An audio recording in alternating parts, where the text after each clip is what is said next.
Hi, I'm Gordon from Camera Labs, and this is my review of the Sigma 30mm f1.4 DCDN, a standard prime lens for the Fujifilm mirrorless system.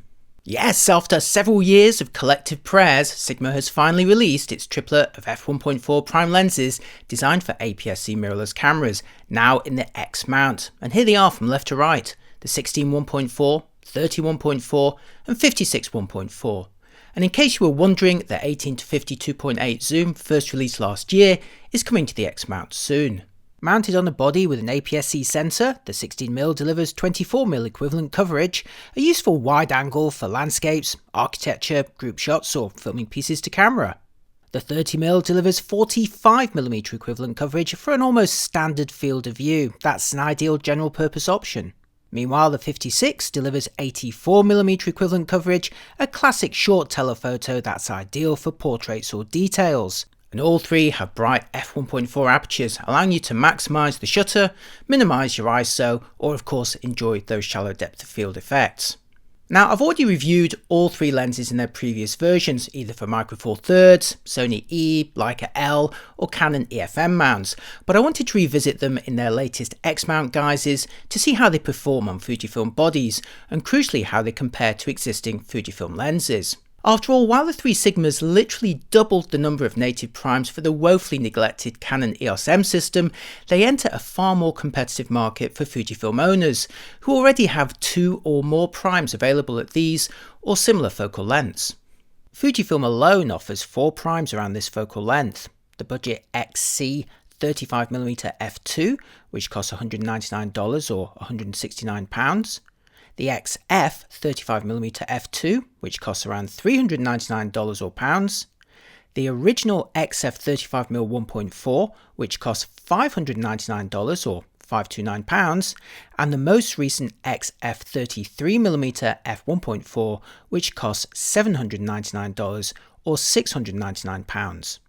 Meanwhile, the Sigma 30mm 1.4 is launched at $339 or £289, pitching it closer to the budget Fujifilm f2 lenses, and if the pricing follows previous versions, it could later find itself at a street price of $264.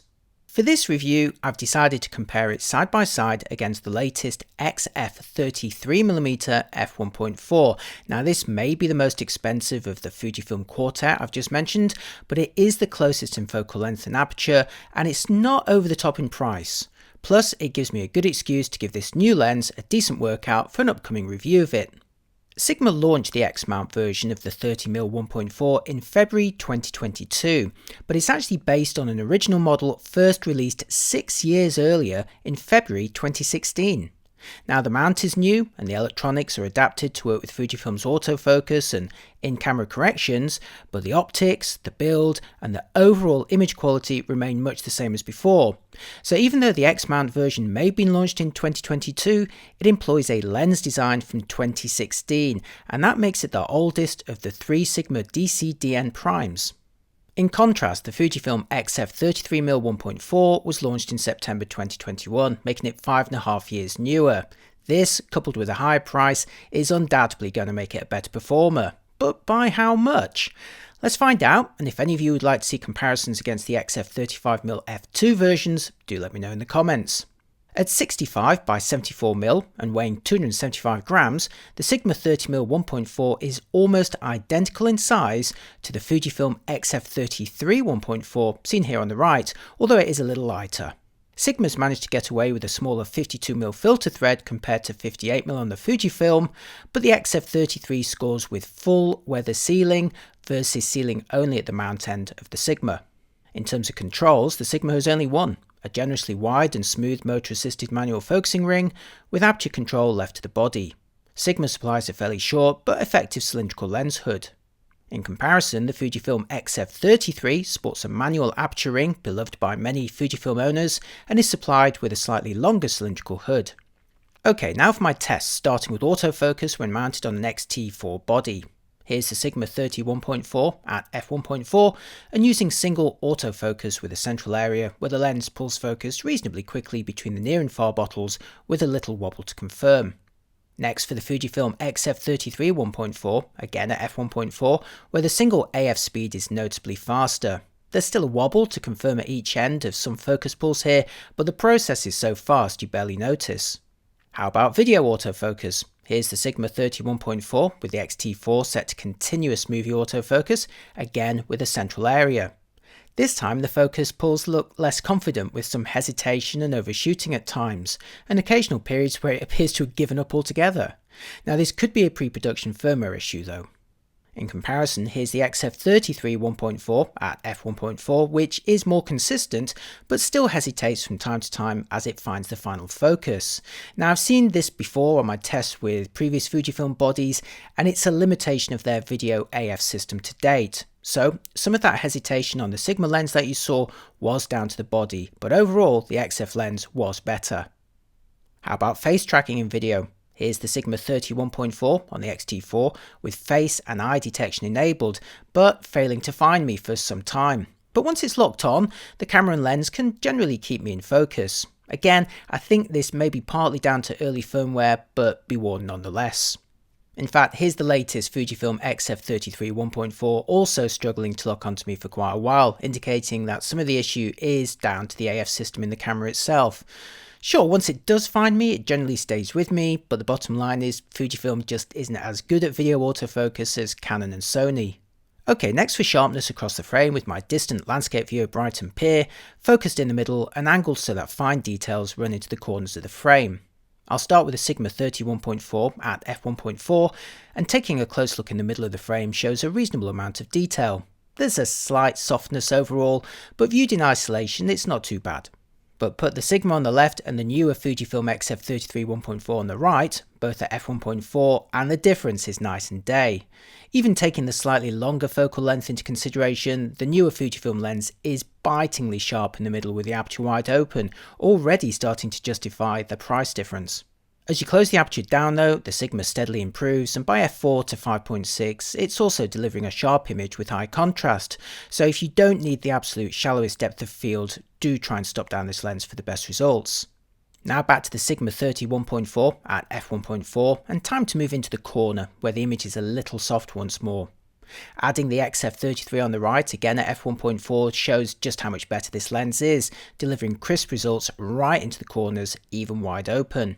Closing the aperture on the Sigma lens does improve the image a little, but it remains well behind the X-F33. So perhaps unsurprisingly, the newer and more expensive lens wins this first comparison. Next for portraits, starting with the Sigma 31.4 at f1.4 of course, where it's delivering reasonably crisp details with some nice blurring in the background. Taking a closer look with the Sigma on the left and the Fujifilm X-F33 1.4 on the right, both wide open to f1.4, shows the latter again to be visibly sharper and higher contrast on the details around my eyes. It's also important to note that I had to retake this comparison multiple times across several days as the Sigma just kept delivering unsatisfactory results on the X-T4 that I had for testing. Face and eye detection failed to produce a really sharp image, and my best result, as shown here, required a single AF area manually positioned over my eye. Now again, this may be down to early firmware on the Sigma, but getting a decent result here at the time of testing with the gear that I had to test certainly proved frustrating. That said, the slightly softer overall look from the Sigma here at least results in slightly softer looking rendering in the background, which may be to your taste. Now for a closer look at the rendering of bokeh balls, near to the minimum focusing distance, starting with the Sigma 31.4 at f1.4. Here the bokeh balls towards the corners may become elongated and exhibit some chromatic aberrations, but there's minimal outlining or onion ringing to worry about. Putting the Sigma on the left and the Fujifilm X-F33 on the right, both wide open at f1.4, shows slightly crisper details from the 33 and a slightly tighter field of view as you'd expect too. But while the 33 avoids the chromatic aberration seen towards the edge of the Sigma frame, I'd say their overall rendering style here is actually fairly similar. And now for my final verdict. The Sigma 30mm 1.4 DCDN may have an older optical design than its 16 and 56mm siblings, but it remains a fair option for cropped mirrorless owners looking for a fast standard prime at an affordable price. In my tests on an X-T4 body, it was fairly detailed in the middle, and while becoming softer in the corners and exhibiting some chromatic aberrations, it could improve a lot by stopping down. Meanwhile, with the aperture wide open, there's opportunities to enjoy shallow depth of field effects with attractive rendering that still looks good against much newer rivals. My test sample struggled at times with autofocus on the X-T4, particularly with face and eye detection or in video, but this could be an early firmware issue. Do be warned though. But while the 16 and 56 DCDN models can roughly match the more expensive lenses from Fujifilm in pure optical quality alone, the 30 is beginning to fall behind. Don't expect it to come anywhere near newer and pricier models like the XF33 1.4, and if you can afford it, that is the standard lens that Fujifilm owners should aspire to. But again, the Sigma 30 1.4 has a very low price on its side. It may be older than the 16 or 56, but it's cheaper too at just $339 or £289, and street prices could end up even lower. So while the 31.4 is now showing its age, if this is your budget, it can still serve you very well and is a welcome addition to the catalogue of X-mount lenses that are available. And that's the end of this review. I hope you found it useful. Don't forget that I've also got reviews of the other two Sigma primes for the Fujifilm X-mount system, as well as an in-depth report on that Sigma 18-50 2.8 zoom in its initial Sony variant, but that will give you some idea of what to expect when it becomes available in the Fujifilm mount, hopefully very, very soon.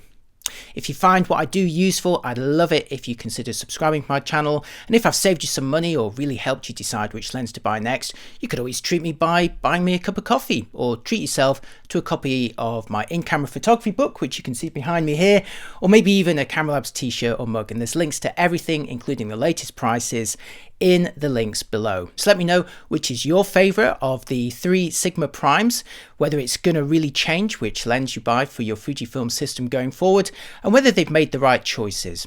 I'd love to hear what you think in the comments. Let me know. Thanks for watching, and I'll see you next time. Bye bye.